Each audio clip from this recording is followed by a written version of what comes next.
First question है, निम्न कथनों पर विचार कीजिए। पहला है 21 से 23 सितंबर 2024 के मध्य प्रधानमंत्री नरेंद्र मोदी संयुक्त राज्य अमेरिका की यात्रा कर रहे हैं। सेकंड में है, यह यात्रा के दौरान उन्होंने चौथे क्वाड लीडर शिखर सम्मेलन में भाग लिया। उपयुक्त में से कौन सा कथन सही है? तो इसका राइट आंसर होगा ऑप्शन सी, 1 और 2 दोनों सही हैं। अब इसका हम डिस्कशन देखेंगे। प्रधानमंत्री नरेंद्र मोदी की संयुक्त राज्य अमेरिका की यात्रा आपको कब किए? 21 से 23 सितंबर 2024 के मध्य किए। इस यात्रा के दौरान वहां आयोजित चौथे क्वाड लीडर्स शिखर सम्मेलन 2024 में भाग लिया। साथ ही उन्होंने न्यूयॉर्क संयुक्त राष्ट्र महासभा को UNGA में समिट ऑफ द फ्यूचर को संबोधित किया। आगे देखेंगे, अमेरिका ने भारत की लगभग 297 प्राचीन पुराअवशेषों को, जिन्हें तस्करी कर बाहर ले जाया गया था, भारत को सौंपे। सेकंड में है, पुराअवशेषों में 4000 वर्ष पुरानी भी कुछ वस्तुएं हैं जो 2000 ईसा पूर्व से लेकर 1900 ईस्वी तक की हैं। इसमें ज़्यादातर पूर्वी भारत की टेराकोटा कलाकृतियां हैं, जबकि अन्य वस्तुएं पत्थर, धातु, लकड़ी और हाथी दांत के बनी हैं। इनमें 10वीं से 11वीं सदी की बलुआ मिट्टी से बनी अप्सरा कलाकृति भी है। साथ ही 15वीं और 16वीं सदी की जैन तीर्थकर की कांस्य मूर्ति, 3री-4थी सदी में बना टेराकोटा फूलदान, 17वीं 18वीं शताब्दी में भगवान श्री गणेश की कांस्य मूर्ति और 15वीं 16वीं शताब्दी की उत्तर भारत से जुड़ी बलुआ पत्थर से बनी भगवान बुद्ध की प्रतिमा आदि शामिल है। अब देखेंगे हम, अमेरिका कब स्वतंत्र हुआ? तो 4 जुलाई 1976 को स्वतंत्र हुआ। ब्रिटेन ने USA को एक स्वतंत्र देश के रूप में मान्यता कब दी? तो आपको 1781 में दी। अमेरिका के पहले राष्ट्रपति कौन थे? तो जॉर्ज वाशिंगटन थे। नेक्स्ट हम देखेंगे,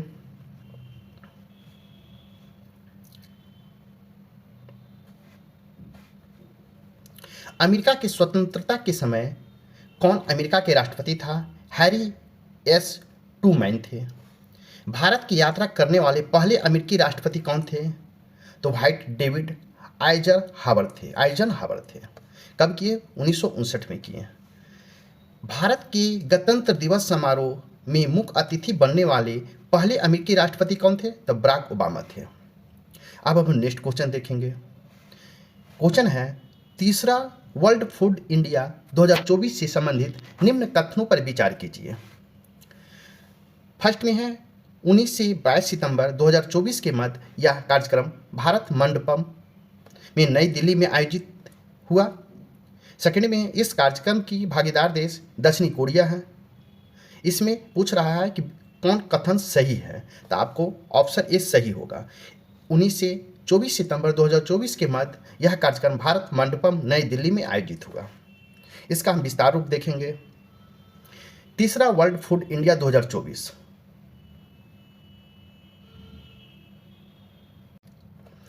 यह प्रसंस्करण क्षेत्र में नवाचार, प्रौद्योगिकी और अस्थिरता का एक बड़ा कार्यक्रम है। यह 19 से 22 सितंबर 2024 के मध्य हुआ। ये कहाँ हुआ? तो भारत मंडपम नई दिल्ली में हुआ। किसके द्वारा हुआ? तो आपको खाद्य प्रसंस्करण उद्योग मंत्रालय भारत सरकार द्वारा हुआ। मुख्य विषय क्या था? Processing for the prosperity. Next question आगे देखेंगे, भागीदार देश कौन है? तो भागीदार देश आपको जापान है। फोकस देश कौन है? वियतनाम और ईरान है। नेक्स्ट क्वेश्चन देखेंगे, एक राष्ट्र एक चुनाव के संबंध में उच्च स्तरीय समिति की सिफारिश के संबंध में निम्न कथनों पर विचार कीजिए। तो इसका विचार करने का रहा है आपको।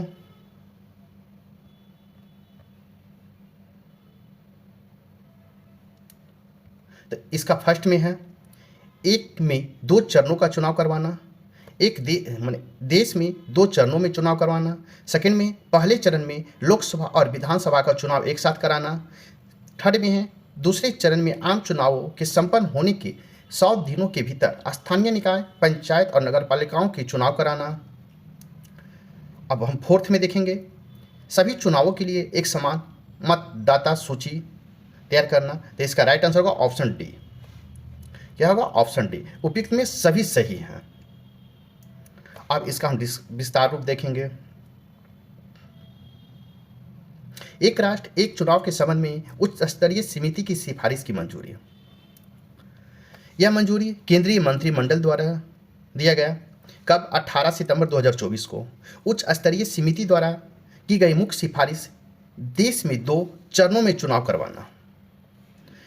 पहले चरण में लोकसभा और विधानसभा में चुनाव एक साथ करवाना।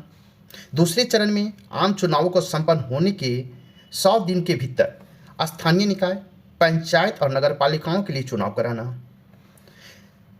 सभी निर्वाचनों के लिए एक समान मतदाता सूची तैयार करना। एक क्रियान्वयन समूह का गठन करना। त्रिशंकु सदन अविश्वास प्रस्ताव की स्थिति में नए सिरे से चुनाव कराए जाने पर नई सरकार का कार्यकाल पूर्ण अवधि का शेष होगा।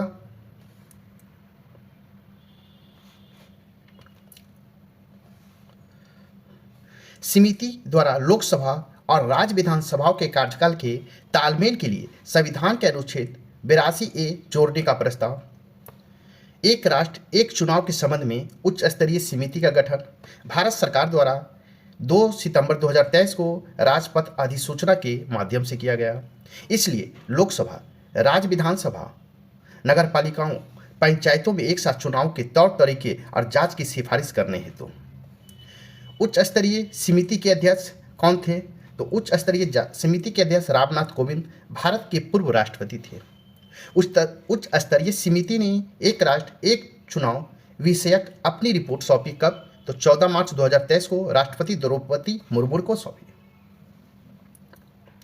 अब देखना है इसमें रिलेटिव स्टैटिक ट्रिक। कहता है वर्तमान में भारत के मुख्य चुनाव आयुक्त कौन है? तो आपको राजीव कुमार है। भारत के प्रथम आम चुनाव कब हुआ था? 1951-52 में हुआ था। प्रथम मुख्य चुनाव आयुक्त कौन थे? सुकुमार सेन। मार्च 1950 से सितंबर 1958 तक रहे। प्रथम प्रधानमंत्री कौन थे? जवाहरलाल नेहरू। प्रथम उपराष्ट्रपति डॉक्टर राजेंद्र प्रसाद। प्रथम लोकसभा सभा अध्यक्ष तो जीवी मावलंकर थे। नेक्स्ट क्वेश्चन देखेंगे। निम्न कथनों पर विचार कीजिए। 1 सितंबर से 30 सितंबर 2024 के मध्य देश भर में 7वें राष्ट्रीय पोषण माह 2024 में मनाया गया।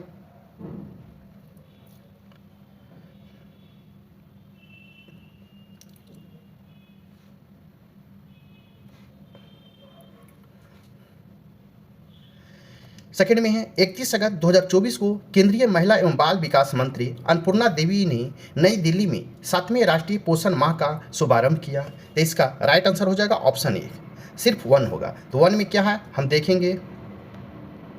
1 में है 1 से 30 सितंबर 2024 के मध्य देश भर में 7वां राष्ट्रीय पोषण माह 2024 में मनाया गया। अब इसका हम डिस्कशन देखेंगे। 7वां राष्ट्रीय पोषण माह 2024 यह मनाया गया कब? तो आपको 1 से 30 सितंबर 2024 के मध्य मनाया गया। उद्देश्य मिशन पोषण 2.0 के आधार पर जीवन चक्र का दृष्टिकोण के माध्यम से कुपोषण से व्यापक रूप से निपटना था। किसके द्वारा मनाया? महिला और बाल विकास मंत्रालय भारत सरकार द्वारा मनाया गया। इस वर्ष यह माह एनीमिया, विकास, निगरानी, पूरक आहार, पोषण भी पढ़ाई भी, बेहतर शासन के लिए प्रौद्योगिकी और एक पेड़ माँ के नाम विषयों पर केंद्रित रहा। केंद्रीय महिला एवं बाल विकास मंत्रालय अन्नपूर्णा देवी ने गुजरात के गांधीनगर स्थित महात्मा मंदिर में इसका शुभारंभ किया। नेक्स्ट क्वेश्चन देखेंगे। निम्न कथनों पर विचार कीजिए। पहला है 17 से 20 सितंबर 2024 के मध्य 8वां भारत जल सप्ताह 2024 नई दिल्ली में आयोजित हुआ। सेकंड में है इसका मुख्य विषय समावेशी जल विकास और प्रबंधन के लिए साझेदार और सहयोग था। उपयुक्त में से कौन सा कथन सही है? इसका राइट आंसर होगा ऑप्शन सी, 1 और 2 दोनों आपका सही है। इसका हम डिस्कशन देखेंगे। 8वां भारत जल सप्ताह 2024 में आयोजित हुआ। ये 17 से 20 सितंबर 2024 के मध्य हुआ। कहाँ हुआ? तब भारत मंडपम नई दिल्ली में हुआ। किसके द्वारा हुआ? तो जल शक्ति मंत्रालय भारत सरकार के द्वारा हुआ। मुख्य विषय क्या था? समावेशी जल विकास और प्रबंधन के लिए साझेदार और सहयोग था। उद्घाटन किसने किया? तो राष्ट्रपति द्रौपदी मुर्मू ने की। अब नेक्स्ट क्वेश्चन देखेंगे। राष्ट्रीय पेंशन प्रणाली वात्सल्य एनपीएस वात्सल्य योजना के संबंध में निम्न कथनों पर विचार कीजिए। तो निम्न कथनों पर विचार करने का रहा है। तो फर्स्ट में है 18 सितंबर 2024 को केंद्रीय मंत्री निर्मला सीतारमण ने नई दिल्ली में एनपीएस वात्सल्य योजना का शुभारंभ किया। यह नाबालिगों 18 वर्ष से कम आयु के लिए शुरू की गई एक पेंशन योजना है। सेकेंड थर्ड में है केंद्रीय वित्त मंत्री ने इस योजना की घोषणा केंद्रीय बजट 2024-25 में की थी। फोर्थ में है इस योजना के तहत माता पिता बच्चे के नाम पर प्रतिवर्ष न्यूनतम 1000 रुपया का निवेश कर सकते हैं। तो इसका हम आंसर देखेंगे। राइट आंसर होगा इसका आपको डी, उपयुक्त में सभी होगा। अब इसका हम देखते हैं। राष्ट्रीय पेंशन प्रणाली वात्सल्य एनपीएस वात्सल्य योजना, यह योजना नाबालिगों के लिए एक पेंशन योजना है। इसका शुभारंभ 18 सितंबर 2024 को हुआ। कहाँ? नई दिल्ली में। शुभारंभकर्ता कौन थे? केंद्रीय वित्त एवं कॉर्पोरेट कार्य मंत्री निर्मला सीतारमण थे। इस योजना की घोषणा केंद्रीय वित्त मंत्री ने की थी। कब? 23 जुलाई 2024 को केंद्रीय बजट 2024-25 में किए थे। यह नई पहल की शुरू की गई है। बच्चों को वित्तीय भविष्य को सुरक्षित करने के लिए यह योजना संचालित होगा पेंशन फंड विनियामक और विकास प्राधिकरण PFRDA के तहत होगा। अब नेक्स्ट क्वेश्चन देखेंगे।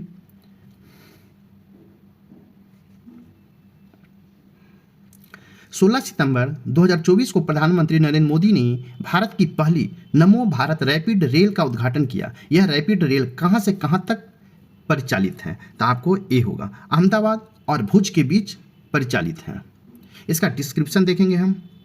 प्रधानमंत्री नरेंद्र मोदी द्वारा अहमदाबाद गुजरात में कई विकास परियोजनाओं का उद्घाटन और शिलान्यास किया। यह शिलान्यास आपको 16 सितंबर 2024 को हुआ। प्रधानमंत्री द्वारा उद्घाटित और शिलान्यास की गई विकास परियोजनाओं की लागत 8000 करोड़ रुपया से अधिक है। परियोजना से संबंधित है रेलवे, सड़क, बिजली, आवास और वित्त क्षेत्र। आगे देखेंगे। प्रधानमंत्री ने इसे उद्घाटन किया। भारत की पहली नमो भारत रैपिड रेल अहमदाबाद और भुज के बीच है। प्रधानमंत्री ने हरी झंडी दिखाई कई रूटों पर चलने वाली वंदे भारत ट्रेनों को। इस वंदे भारत ट्रेनों में शामिल हैं नागपुर से सिकंदराबाद, कोल्हापुर से पुणे, आगरा कैंट से बनारस, दुर्ग से विशाखापट्टनम, पुणे से हुबली और वाराणसी से दिल्ली के लिए 20 कोच वाली पहली वंदे भारत ट्रेन है। आगे देखेंगे। प्रधानमंत्री ने लॉन्च किया अंतर्राष्ट्रीय वित्तीय सेवा केंद्र प्राधिकरण के single window IT system. Next question अब देखेंगे हम।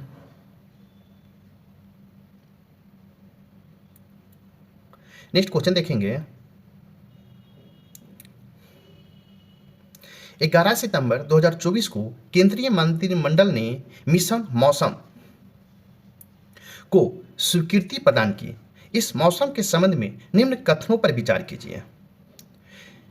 तो कथनों पर विचार कीजिए। फर्स्ट में है अगले 2 वर्षों के लिए मिशन मौसम की स्वीकृति दी गई है। सेकंड में इस अवधि के लिए इस मिशन हेतु परिव्यय राशि 2000 करोड़ रुपया है।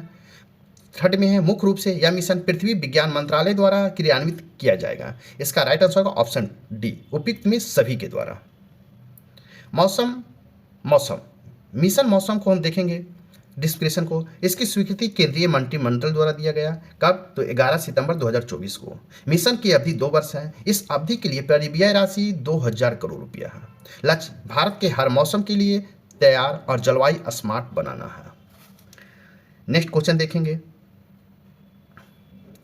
11 सितंबर 2024 को केंद्रीय मंत्रिमंडल द्वारा जल विद्युत परियोजनाओं से संबंधित बुनियादी ढांचे को सक्षम करने की लागत के लिए बजटीय सहायता की योजना में संशोधन को मंजूरी दी गई। इस योजना के संबंध में निम्न कथनों पर विचार कीजिए। तो विचार करने का रहता है। इसका आपको सी 1 और 2 दोनों सही है। यह योजना क्रियान्वयन अवधि 2024-25 से वित्तीय वर्ष 2031-32 तक है। इस अवधि में कुल परिव्यय राशि 12,661 करोड़ रुपया है। जल इसका डिस्क्रिप्शन देखेंगे। जल विद्युत परियोजनाओं से संबंधित बुनियादी ढांचे को सक्षम करने की लागत के लिए बजटीय सहायता की योजना में संशोधन मंजूरी है। इसकी मंजूरी कब हुआ? 11 सितंबर 2024 को। मंजूरी प्रदाता कौन है? केंद्रीय मंत्रिमंडल है। संशोधन हेतु प्रस्ताव विद्युत मंत्रालय द्वारा है। योजना की क्रियान्वयन अवधि वित्तीय वर्ष 2024-25 में वित्तीय वर्ष 2031-32 तक है। इस अवधि हेतु परिव्यय राशि कितना है? तो 12,661 करोड़ है।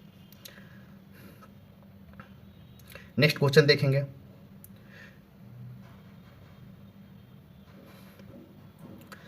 क्वेश्चन निम्न कथनों पर विचार कीजिए। फर्स्ट में है 9 से 10 सितंबर 2024 के मध्य अबू धाबी यूएई के क्राउन प्रिंस शेख खालिद बिन मोहम्मद बिन जायद अल नहयान भारत की आधिकारिक यात्रा पर रहे। सेकंड में इस यात्रा के दौरान 8 समझौता ज्ञापन समझौते पर हस्ताक्षर किए गए। इसका राइट आंसर होगा ऑप्शन ए। माने 9 से 10 सितंबर 2024 के मध्य अबू धाबी यूएई के क्राउन प्रिंस शेख खालिद बिन मोहम्मद बिन जायद अल नहयान भारत की आधिकारिक यात्रा पर रहे। ये आपका सही होगा। अब इसका हम देखेंगे। अबू धाबी यूएई के क्राउन प्रिंस हैं, चर्चा में क्यों है? तो 9 से 10 सितंबर 2024 के मध्य भारत की आधिकारिक यात्रा पर रहे। क्राउन प्रिंस के तौर पर यह उनकी पहली आधिकारिक यात्रा है। इस यात्रा के दौरान प्रधानमंत्री नरेंद्र मोदी के साथ द्विपक्षीय वार्ता की। दोनों नेताओं ने माना कि समग्र आर्थिक साझेदारी समझौता सीईपीए के सफलता और हाल ही में लागू हुई द्विपक्षीय निवेश संधि से दोनों देशों के बीच आर्थिक और वाणिज्यिक साझेदारी को मजबूत करने में मदद मिलेगी। उन्होंने राष्ट्रपति द्रौपदी मुर्मू से भी मुलाकात की। उन्होंने 10 सितंबर 2024 को मुंबई में आयोजित भारत यूएई बिजनेस फोरम में भाग लिया। इस यात्रा के दौरान 5 समझौते पर ज्ञापन पर हस्ताक्षर किए गए। अब नेक्स्ट क्वेश्चन देखेंगे। सितंबर 2024 में जारी स्वच्छ वायु सर्वेक्षण 2024 से संबंधित निम्न कथनों पर विचार कीजिए। फर्स्ट में आपका है इनमें 10 लाख से अधिक आबादी वाले शहरों की श्रेणी में इंदौर को शीर्ष स्थान प्राप्त हुआ। सेकंड में है 10 लाख तक की आबादी वाले शहरों में फिरोजाबाद को शीर्ष स्थान प्राप्त हुआ। तो आपका इसका राइट आंसर होगा बी, ऑप्शन बी, केवल 2। माने 10 लाख तक की आबादी वाले शहरों में फिरोजाबाद को शीर्ष स्थान प्राप्त हुआ। यह आपका राइट होगा। तो स्वच्छ वायु सर्वेक्षण 2024 जो जारी किया गया उसको हम देखेंगे। यह 7 सितंबर 2024 को जारी किया गया। किसके द्वारा? केंद्रीय पर्यावरण, वन एवं जलवायु परिवर्तन मंत्रालय द्वारा। इस सर्वेक्षण में आईआईटी कानपुर की मदद ली गई है। इसमें श्रेणी 1 के तहत 10 लाख से अधिक आबादी वाले शीर्ष 5 शहर एवं उसके स्कोर तथा रैंक इस प्रकार हैं।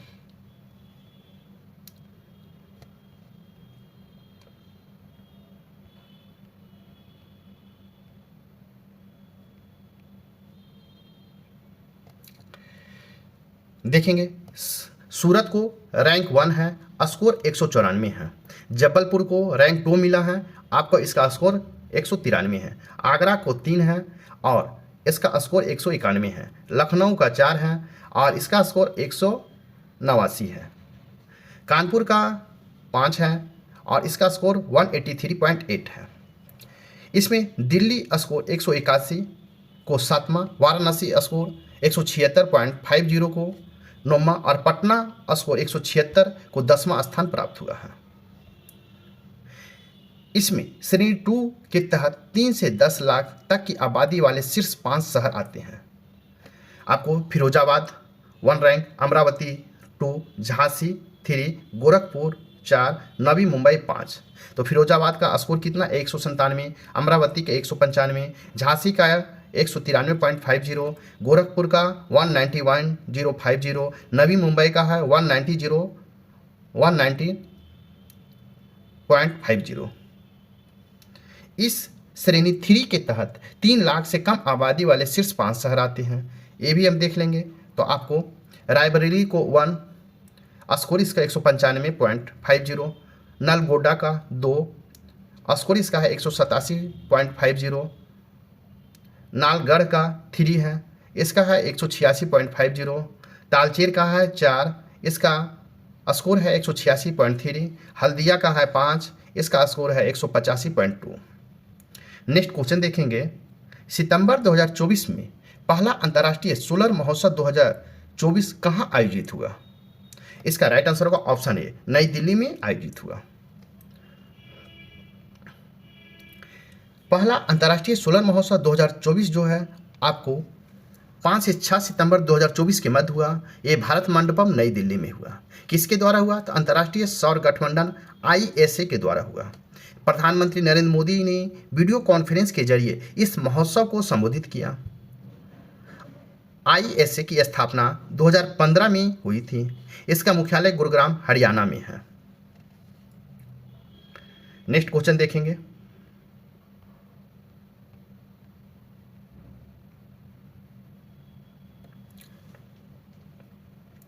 ई गवर्नेंस पर 27वां राष्ट्रीय सम्मेलन 2024 कहाँ आयोजित हुआ? इसका आपका राइट आंसर होगा ऑप्शन सी, मुंबई में आयोजित हुआ। ई गवर्नेंस पर 27वां राष्ट्रीय सम्मेलन 2024 का आयोजन आपको 3 से 4 सितंबर 2024 के मध्य हुआ, मुंबई महाराष्ट्र में।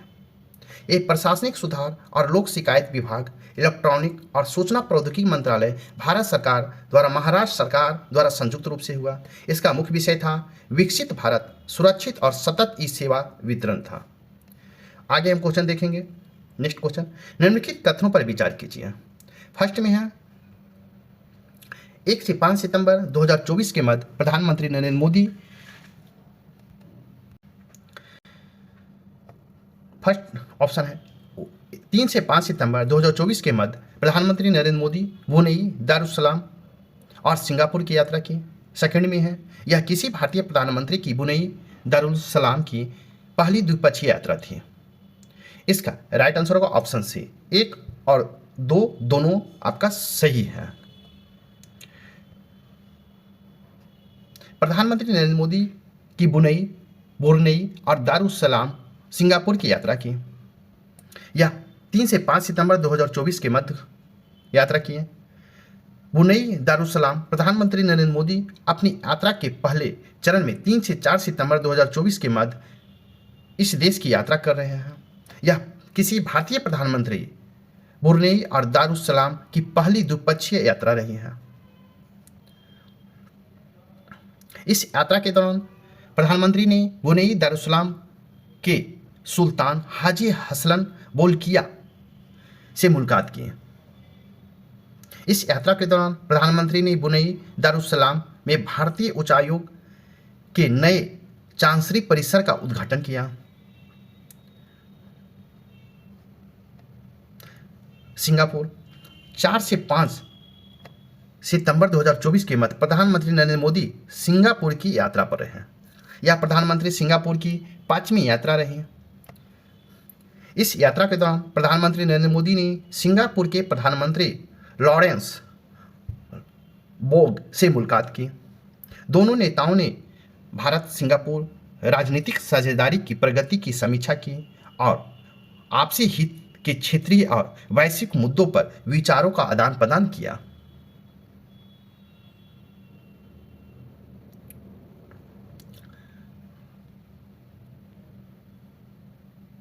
साथ ही प्रधानमंत्री सिंगापुर की राष्ट्रीय थर्मन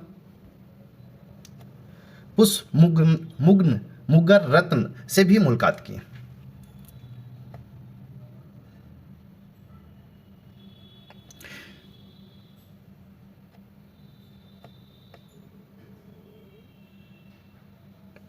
नेक्स्ट क्वेश्चन देखेंगे, अपराजिता महिला एवं बाल विकास। नेक्स्ट क्वेश्चन देखेंगे, 3 सितंबर 2024 के पश्चिम बंगाल विधानसभा द्वारा पारित अपराजिता महिला एवं बाल विधेयक, पश्चिम बंगाल आपराधिक कानून संशोधन विधेयक 2024 के प्रावधानों के संबंध में निम्न विकल्पों में कौन सा सही नहीं है? इसमें आपको सही पूछा जा रहा है, कौन नहीं है। तो फर्स्ट में आपका है इस विधेयक में बलात्कार और हत्या के दोषी व्यक्तियों के लिए फांसी की सजा का प्रावधान है। इनमें चार्जशीट दायर करने के 40 दिनों की अवधि के भीतर सजा सुनाने का प्रावधान है। सी में है अपराधी की मदद करने पर 5 वर्ष की सजा का प्रावधान है। डी में है पीड़िता की पहचान उजागर करने वाले के खिलाफ 3 से 5 वर्ष की सजा का प्रावधान है। इसका राइट आंसर होगा ऑप्शन बी। इसमें चार्जशीट दायर करने के 40 दिन की अवधि के भीतर सजा सुनाने का प्रावधान है। अपराजिता महिला एवं बाल विधेयक पश्चिम बंगाल आपराधिक कानून संशोधन विधेयक 2024 देखेंगे। पश्चिम बंगाल विधानसभा द्वारा 3 सितंबर 2024 को पारित किया गया। इसका उद्देश्य है बलात्कार, रेप और यौन अपराधों से संबंधित नए प्रावधानों के माध्यम से महिलाओं और बच्चों की सुरक्षा मजबूत करना। विधेयक के लिए किए गए प्रावधान है बलात्कार और हत्या के दोषी व्यक्ति के लिए फांसी की सजा का प्रावधान यदि पीड़िता की मृत्यु हो जाती है या कोमा में चली जाती है। चार्जशीट दायर करने की 36 दिन की अवधि के भीतर मृत्यु दंड का प्रावधान है।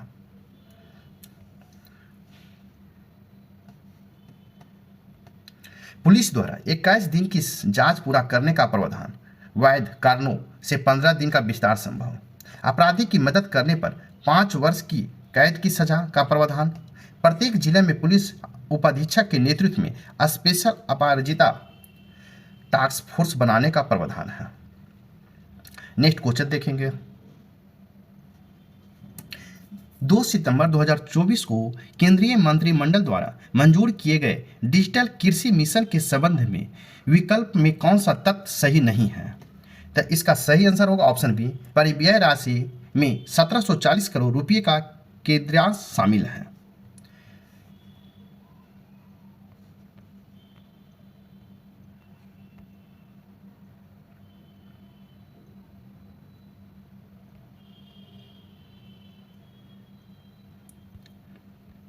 इस मिशन की मंजूरी, डिजिटल कृषि मिशन की मंजूरी 2 सितंबर 2024 को हुआ।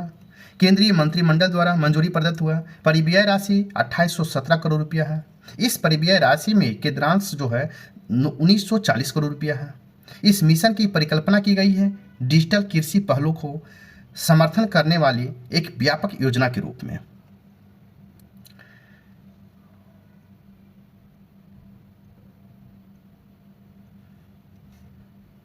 व्यापक योजना में शामिल है डिजिटल सार्वजनिक अवसंरचना का निर्माण करना, डिजिटल समान फसल अनुमान सर्वेक्षण DGCES को लागू करना और केंद्र और राज्य सरकारों और शैक्षणिक और अनुसंधान संस्थानों द्वारा अन्य IT पहलों को अपनाना। इस मिशन के तहत बनाए जाने वाले 3 DPI एग्री स्टैक कृषि निर्णय सहायता प्रणाली और मृदा प्रोफाइल मैपिंग करना है। नेक्स्ट क्वेश्चन देखेंगे। अगस्त 2024 में किसकी अध्यक्षता में संसद की लोक लेखा समिति PAC का गठन किया गया? तो आपका आंसर होगा ऑप्शन डी, KC वेणुगोपाल की अध्यक्षता में गठित किया गया। लोक लेखा समिति PAC का गठन जो हुआ है ये अगस्त 2024 में किसके द्वारा? लोकसभा अध्यक्ष ओम बिरला के द्वारा किया गया। समिति की अध्यक्षता करेंगे वरिष्ठ कांग्रेसी नेता KC वेणुगोपाल। इस समिति में लोकसभा के 15 सदस्य होंगे तथा राज्यसभा के 7 सदस्य शामिल होंगे। परंपरागत रूप से लोक लेखा समिति का अध्यक्ष विपक्षी दल का नेता को बनाया जाता है। इस समिति भारत सरकार के खर्चों पर लोक लेखा परीक्षण करने वाली समिति है। यह समिति प्रकलन समिति की जुड़वा बहन के रूप में जानी जाती है। इसके अलावा भाजपा सांसद संजय जायसवाल की अध्यक्षता में प्रकलन समिति का गठन किया गया।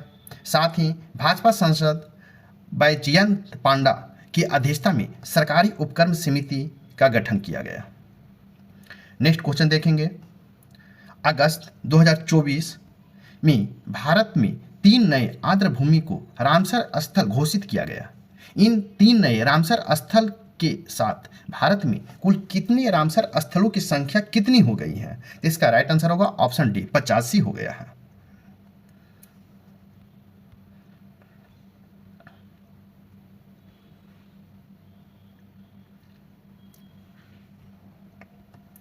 भारत में 3 नए रामसर स्थल हैं 3 नए आर्द्रभूमि को रामसर स्थल घोषित किया गया है अगस्त 2024 में।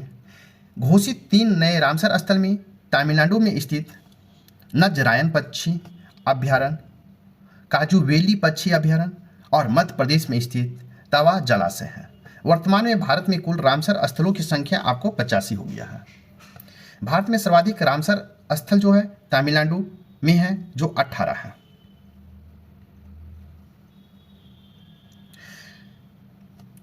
भारत में प्रथम रामसर स्थल केवलादेव राष्ट्रीय उद्यान राजस्थान और चिल्का झील उड़ीसा वर्ष 1981 में शामिल हुआ। सबसे अधिक रामसर स्थलों वाले देश यूनाइटेड किंगडम 175 है और मैक्सिको 142 है। नेक्स्ट क्वेश्चन देखेंगे।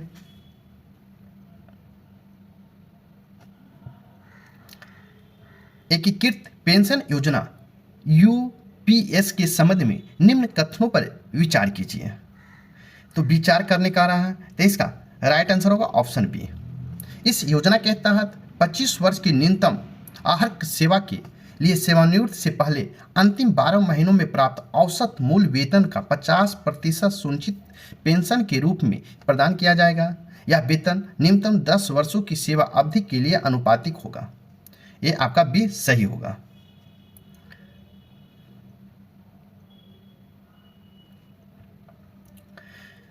एकीकृत पेंशन योजना यूपीएस मंजूरी आपको 24 अगस्त 2024 को मिला। मंजूरी प्रदत्त केंद्रीय मंत्रिमंडल के द्वारा सुनिश्चित पेंशन 25 वर्ष की न्यूनतम आहर्क सेवा के लिए सेवानिवृत्ति से पूर्व अंतिम 12 महीने में प्राप्त औसतन मूल वेतन 50%। यह वेतन न्यूनतम 10 वर्ष की सेवा अवधि के लिए अनुपातिक होगा। सुनिश्चित पारिवारिक पेंशन कर्मचारी की मृत्यु से ठीक पहले उनकी पेंशन का 60%। सुनिश्चित न्यूनतम पेंशन न्यूनतम 10 वर्ष की सेवा के बाद सेवानिवृत्ति पर 10,000 रुपया प्रति माह। महंगाई सूचकांक सुनिश्चित पेंशन पर, सुनिश्चित पारिवारिक पेंशन पर और सुनिश्चित न्यूनतम पेंशन पर प्रदत्त।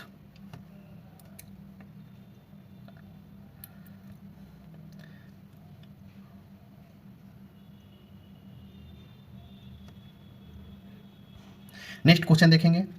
30 अगस्त 2024 को प्रधानमंत्री नरेंद्र मोदी द्वारा महाराष्ट्र के पालघर में उद्घाटित और शिलान्यास की नई परियोजनाओं के संबंध में विकल्प में कौन सा तथ्य सही नहीं है? इसका राइट आंसर होगा ऑप्शन डी।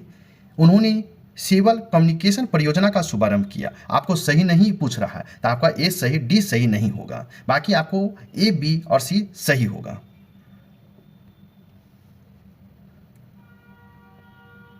इसको देखिए, वाणगढ़ बंदरगाह। इस बंदरगाह की आधारशिला प्रधानमंत्री नरेंद्र मोदी ने रखा पालघर महाराष्ट्र में। कब? 30 अगस्त 2024 को। यह बंदरगाह स्थित है पालघर जिले के दाहुन शहर के पास। इस परियोजना की कुल लागत कितना है? 76,000 करोड़ रुपया। यह बंदरगाह होगा भारत का सबसे बड़े गहरे पानी के बंदरगाहों में से एक, जो परागमन समय और लागत को कम करते हुए अंतर्राष्ट्रीय शिपिंग मार्गों से सीधा संपर्क प्रदान करेगा। इस अवसर पर प्रधानमंत्री ने लोकार्पण और शिलान्यास किया है 218 मत्स्य पालन परियोजनाओं का। इन मत्स्य पालन परियोजनाओं की लागत लगभग 1560 करोड़ रुपया होगा। प्रधानमंत्री ने शुभारंभ किया national roll out of vessels communication and support system को। इस परियोजनाओं की लागत है लगभग 360 करोड़ रुपया। नेक्स्ट क्वेश्चन देखेंगे। बायो E3 अर्थव्यवस्था, पर्यावरण, रोजगार के लिए जैव प्रौद्योगिकी नीति के संबंध में निम्न कथनों पर विचार कीजिए। तो इसका राइट आंसर होगा ऑप्शन सी। 1 और 2 सही है। 24 अगस्त 2024 को केंद्रीय मंत्रिमंडल द्वारा बायो E3 अर्थव्यवस्था, पर्यावरण और रोजगार के लिए जैव प्रौद्योगिकी की मंजूरी की गई है। सेकंड में इस नीति की मुख्य विशेषताओं में विषयगत क्षेत्रों में अनुसंधान एवं विकास की उद्यमिता को नवाचार संचालित समर्थन करना। इसका राइट आंसर होगा इस प्रकार ए और 2 दोनों सही होगा।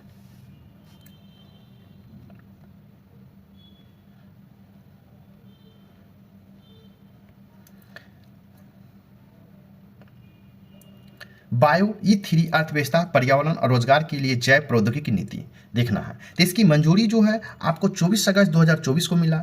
मंजूरी प्रदत्त कौन है? केंद्रीय मंत्रिमंडल के द्वारा। इस किस लिए? जैव प्रौद्योगिकी विभाग के उच्च प्रदर्शन वाले जैव विनिर्माण को बढ़ावा देने के लिए। इस नीति की मुख्य विशेषताओं में शामिल है तो आपको विषयगत क्षेत्रों में अनुसंधान एवं विकास तथा उद्यमिता को नवाचार संचालित समर्थन है। इसकी तीव्रता आएगी जैव विनिर्माण एवं बायो AI हब और बायो पाउडरी की स्थापना करके प्रौद्योगिकी विकास और व्यावसायिकरण में। नेक्स्ट क्वेश्चन देखेंगे, निम्नलिखित कथनों पर विचार कीजिए। निम्नलिखित कथनों पर विचार कीजिए। फर्स्ट में है 21 अगस्त। निम्न कथनों पर विचार कीजिए। फर्स्ट में है 21 से 23 अगस्त 2024 के मध्य प्रधानमंत्री नरेंद्र मोदी पोलैंड एवं यूक्रेन की यात्रा पर रहे। सेकंड में है विगत 25 वर्षों में किसी भारतीय प्रधानमंत्री की यह पहली पोलैंड यात्रा है। थर्ड में है वर्ष 1992 में भारत यूक्रेन के बीच राजनयिक संबंध स्थापित होने के बाद यह किसी भारतीय प्रधानमंत्री की यूक्रेन की पहली यात्रा है। उपयुक्त में से कौन सा कथन सही है? तो आपको कथन से पूछा गया है, इसका राइट आंसर होगा ऑप्शन ए, 1 और 3 सही है। देखेंगे भारत के प्रधानमंत्री की पोलैंड और यूक्रेन की यात्रा का संबंध। यह यात्रा 21 से 23 अगस्त 2024 के मध्य हुआ। पोलैंड की यात्रा वे 21 और 22 अगस्त 2024 के मध्य इस देश की यात्रा पर रहे। उल्लेखनीय है कि विगत 45 वर्षों में किसी भारतीय प्रधानमंत्री की यह पहली पोलैंड यात्रा है। भारत और पोलैंड के बीच वर्ष 1954 में राजनयिक संबंध स्थापित हुए थे। वर्ष 2004 में यूरोपीय संघ में शामिल होने के बाद भारत यूरोप में पोलैंड भारत की प्रमुख आर्थिक भागीदार रहा। भारत प्रधानमंत्री नरेंद्र मोदी ने का पोलैंड का राजधानी वार्सा में औपचारिक स्वागत किया गया। इस यात्रा के दौरान उन्होंने पोलैंड के प्रधानमंत्री डोनाल्ड टस्क तथा राष्ट्रपति आंद्राजे बेब्सिस्टियन डूड्रा से मुलाकात की।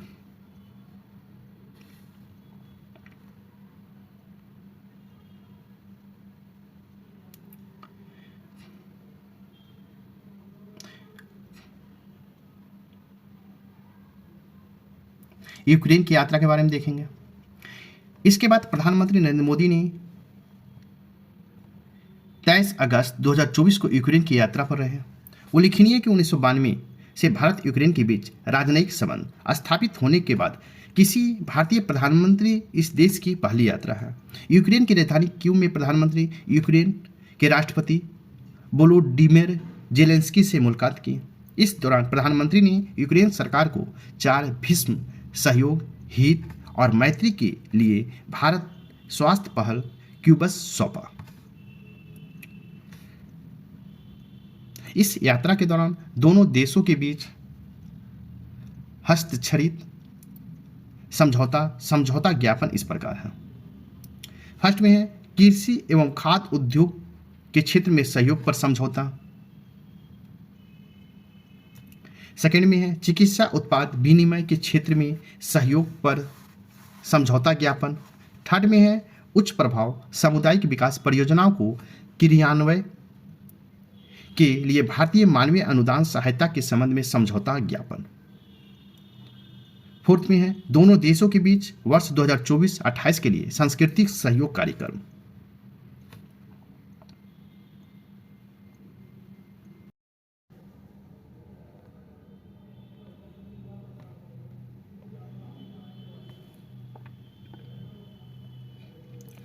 अगस्त 2024 में किसने चिकित्सा से संबंधित पेशेवरों की सुरक्षा हेतु 10 सदस्यीय राष्ट्रीय कार्यबल NTF गठित किया है? तो आपको उच्चतम न्यायालय ने। चिकित्सा संबंधी पेशेवरों की सुरक्षा हेतु 10 सदस्यीय राष्ट्रीय कार्यबल NTF गठन किया है। यह गठन 20 अगस्त 2024 को उच्चतम न्यायालय द्वारा किया गया है। उल्लेखनीय कि उच्चतम न्यायालय ने पश्चिम बंगाल के कोलकाता में RG कर मेडिकल कॉलेज एवं अस्पताल में प्रशिक्षु डॉक्टर के कथित दुष्कर्म और हत्या के मामले में स्वतः संज्ञान सुनवाई करते हुए इस कार्यबल का गठन किया है। यह कार्यबल चिकित्सा से संबंधित पेशेवरों की सुरक्षा, भलाई और अन्य संबंधित मामलों की जांच करेगा। उच्चतम न्यायालय की निगरानी वाला यह कार्यबल चिकित्सा पेशेवरों की सुरक्षा सुनिश्चित करने हेतु राष्ट्रीय प्रोटोकॉल तैयार करेगा। नेक्स्ट क्वेश्चन है, निम्नलिखित कथनों पर विचार कीजिए। पहला है 20 अगस्त 2024 को तीसरा भारत जापान 2+2 मंत्री स्तरीय संवाद 2024 को नई दिल्ली में संपन्न हुआ। इसमें भारत का प्रतिनिधि प्रधानमंत्री नरेंद्र मोदी ने किया। तो इसमें से कौन सा कथन सही है? तो इसमें आपको देखना है। तो इसका राइट आंसर हो जाएगा ऑप्शन ए, केवल 1 आपका सही होगा। अब देखते हैं इसका डिस्क्रिप्शन। भारत जापान 2+2 मंत्रीय संवाद 2024 का आयोजन हुआ। यह आयोजन 20 अगस्त 2024 को हुआ, नई दिल्ली में किया गया। भारत के पक्ष की ओर से भाग लिया रक्षा मंत्री राजनाथ सिंह तथा विदेश मंत्री डॉक्टर एस जयशंकर ने भाग लिए। जापानी पक्ष की ओर से किसने भाग लिया? रक्षा मंत्री किहिरा मिनोरू और विदेश मंत्री योको कामिकावा ने। वर्तमान समय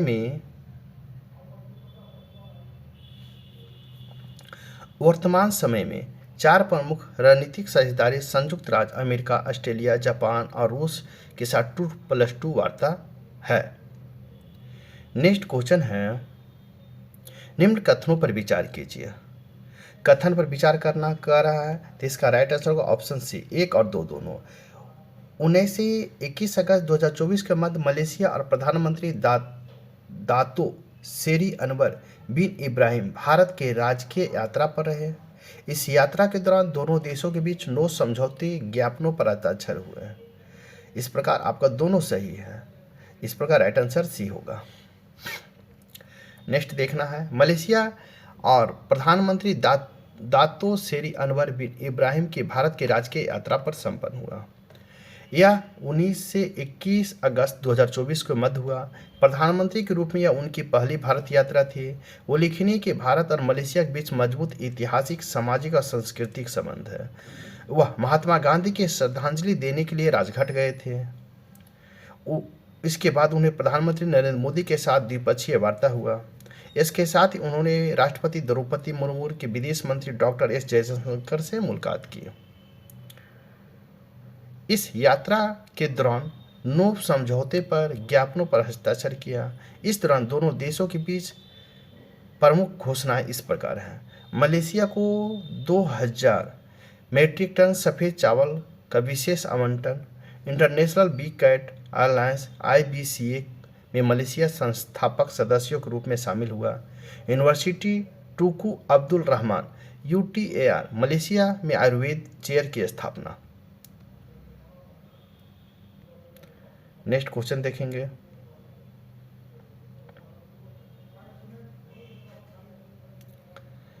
कुछ 16 अगस्त 2024 को भारत निर्वाचन आयोग द्वारा हरियाणा और जम्मू कश्मीर विधानसभाओं के लिए आम चुनाव 2024 कार्यक्रम की घोषणा की गई। इससे संबंधित निम्न कथनों पर विचार कीजिए। तो इसका राइट आंसर हो जाएगा ऑप्शन बी, 2 और 3। आपका 2 हरियाणा विधानसभा चुनाव एक चरण में संपन्न हुआ। मतगणना 8 अक्टूबर 2024 को संपन्न हुई। इस प्रकार राइट आंसर आपका 2 और 3 ऑप्शन बी सही होगा।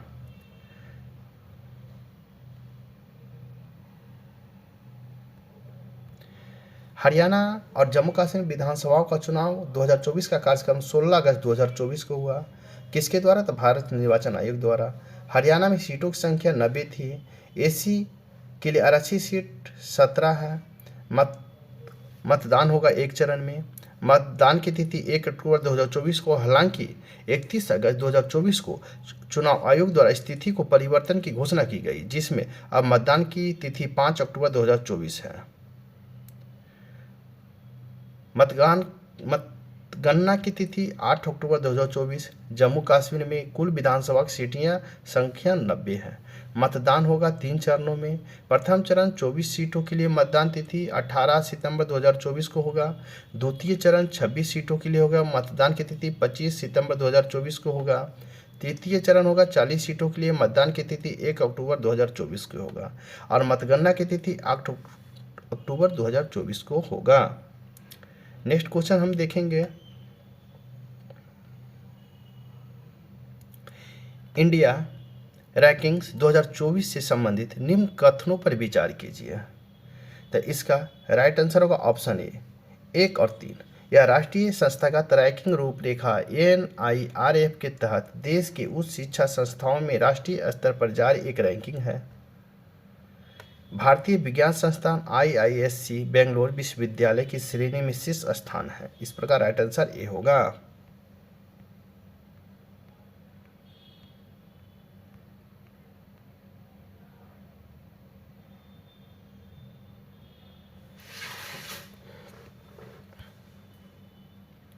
कब 12 अगस्त 2024 को किसके द्वारा? केंद्रीय शिक्षा मंत्री धर्मेंद्र प्रधान के द्वारा। संस्करण इसका 9वां होगा।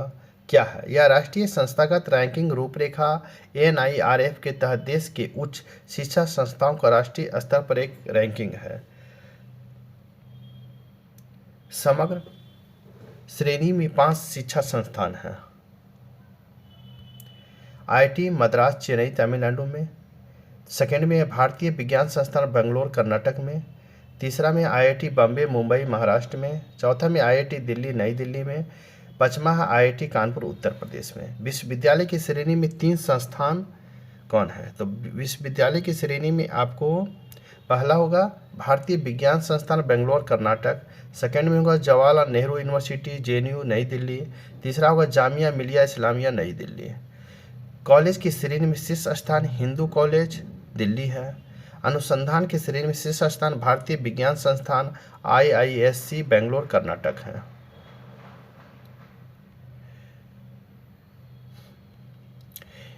इंजीनियरिंग श्रेणी में शीर्ष संस्थान कौन है? IIT मद्रास है। प्रबंध श्रेणी में शीर्ष संस्थान IIM अहमदाबाद गुजरात है। फार्मेसी शीर्ष संस्थान में जामिया हमदर्द नई दिल्ली में है। नेक्स्ट, मेडिकल श्रेणी में शीर्ष संस्थान कौन सा? एम्स नई दिल्ली है। लॉ श्रेणी में शीर्ष संस्थान कौन है? National law college of India university Bangalore Karnataka में है। नेक्स्ट है डेंटल श्रेणी में शीर्ष संस्थान कौन है? Savita institute of medical and technical sciences Chennai Tamil Nadu में है। नेक्स्ट, आर्किटेक्चर एवं प्लानिंग श्रेणी में शीर्ष संस्थान कौन है? IIT रुड़की उत्तराखंड में है। नेक्स्ट क्वेश्चन देखेंगे, एग्रीकल्चर एंड एलाइड सेक्टर श्रेणी में शीर्ष संस्थान कौन सा? इंडियन एग्रीकल्चर रिसर्च इंस्टीट्यूट नई दिल्ली है। नवाचार की शीर्ष संस्थान कौन है? IIT बम्बे है। ओपन यूनिवर्सिटी शीर्ष संस्थान कौन है? Indira Gandhi national open university IGNOU नई दिल्ली है, इग्नू। नेक्स्ट, स्किल यूनिवर्सिटी की श्रेणी में शीर्ष संस्थान कौन है? Symbiosis skills and professional university Pune Maharashtra में है। नेक्स्ट, स्टेट पब्लिक यूनिवर्सिटी की श्रेणी में शीर्ष संस्थान कौन है? अन्ना यूनिवर्सिटी चेन्नई है।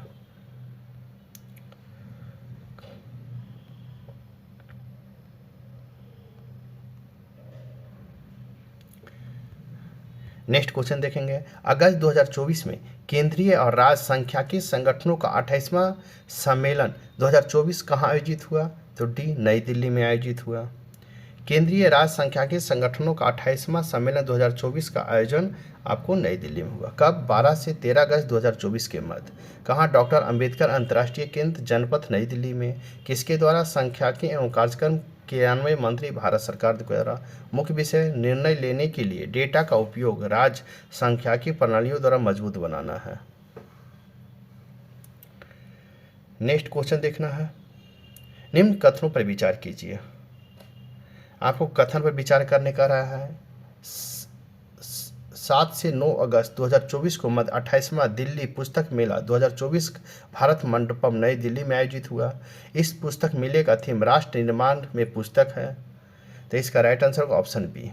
7 से 11 अगस्त 2024 के मध्य 28वां दिल्ली पुस्तक मेला 2024 भारत मंडपम नई दिल्ली में आयोजित हुआ।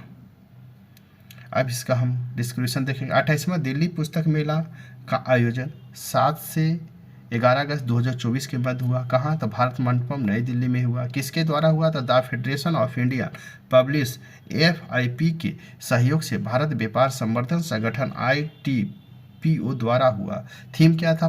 भारतीय पुस्तकों को वैश्विक प्रभाव।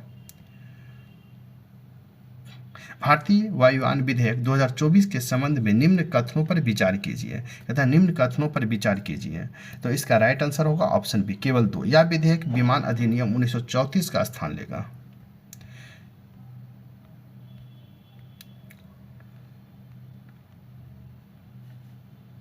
भारतीय वायुयान विधेयक 2024 यह लोकसभा द्वारा पारित हुआ कब? 9 अगस्त 2024 को।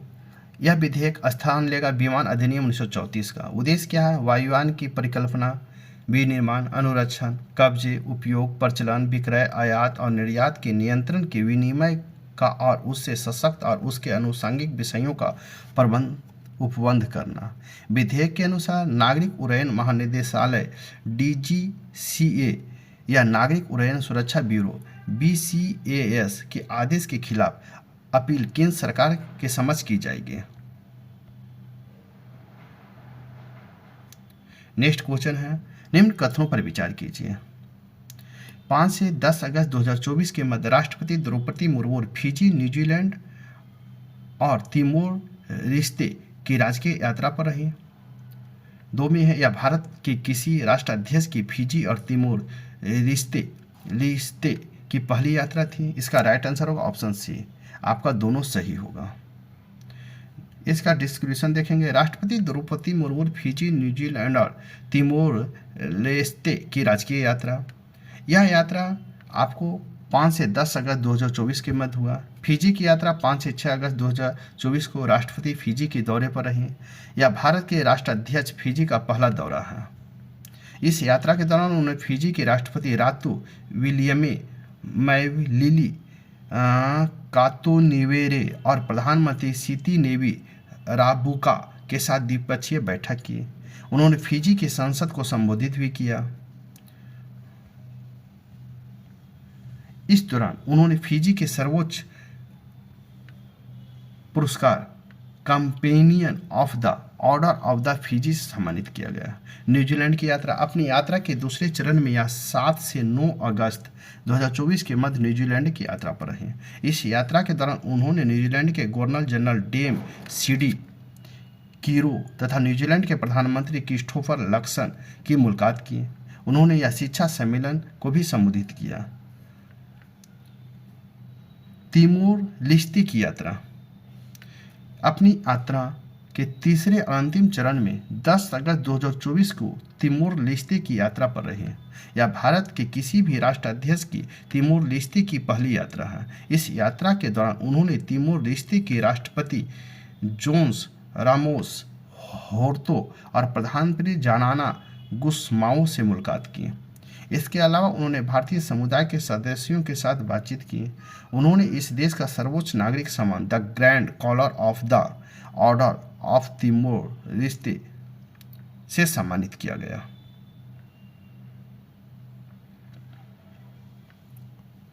नेक्स्ट क्वेश्चन देखेंगे। निम्न कथनों पर विचार कीजिए। कहता है निम्न कथनों पर विचार कीजिए। कहता है फर्स्ट में है 30 जुलाई से 1 अगस्त 2024 को मध्य वियतनाम के प्रधानमंत्री फाम मिन चिन भारत की राजकीय यात्रा पर रहे। सेकेंड में इस यात्रा के दौरान दोनों देशों के बीच 9 समझौते हुए। भारत वियतनाम के बीच वर्ष 1982 में राजकीय संबंध स्थापित हुए। इसका राइट आंसर होगा ऑप्शन ए। 1 और 2 दोनों सही है।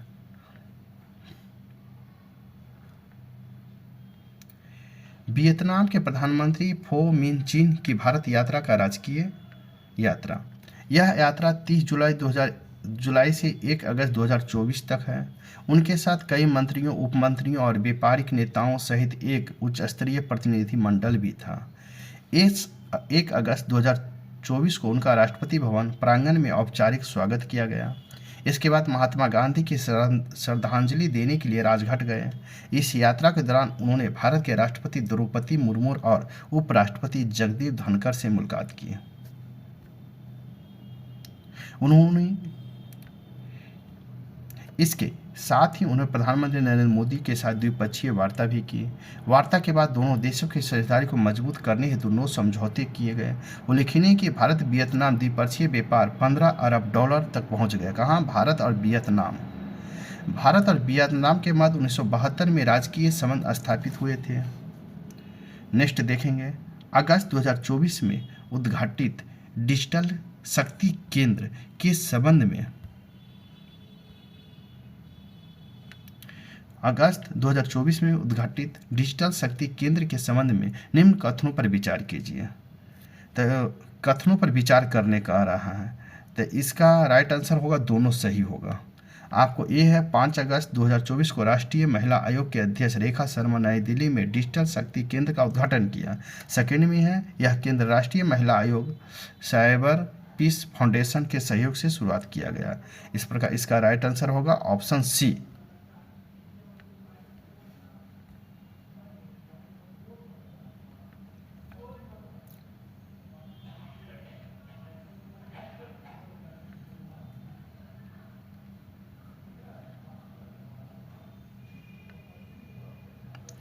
डिजिटल शक्ति केंद्र का उद्घाटन 5 अगस्त 2024 को हुआ। कहाँ? तो नई दिल्ली में हुआ। उद्घाटनकर्ता राष्ट्रीय महिला आयोग NCW की अध्यक्ष रेखा शर्मा ने किया। यह केंद्र शुरू किया गया राष्ट्रीय महिला आयोग की साइबर पीस फाउंडेशन के सहयोग से। अब नेक्स्ट क्वेश्चन देखेंगे। 3 अगस्त 2024 को असम में टाटा की सेमीकंडक्टर इकाई का निर्माण शुरू हुआ। यह सेमीकंडक्टर इकाई के संबंध में निम्न कथनों पर विचार कीजिए। तो इसका है राइट आंसर ऑप्शन ए। यह सेमीकंडक्टर इकाई का निर्माण 27,000 करोड़ रुपया के निवेश से किया जा रहा है। असम में टाटा सेमीकंडक्टर इकाई का निर्माण का आरंभ। इसका निर्माण की शुरुआत 3 अगस्त 2024 को हुआ। निर्माण की शुरुआत का समारोह आयोजन किया गया असम के मुख्यमंत्री हेमंत बिस्वा शर्मा और टाटा सन्स लिमिटेड के अध्यक्ष एन चंद्रशेखरन की उपस्थिति में। इस इकाई का निर्माण किया जा रहा है असम के जागीरोड में। असम की स्थापना इकाई की स्थापना 27,000 करोड़ रुपये से किया जा रहा है।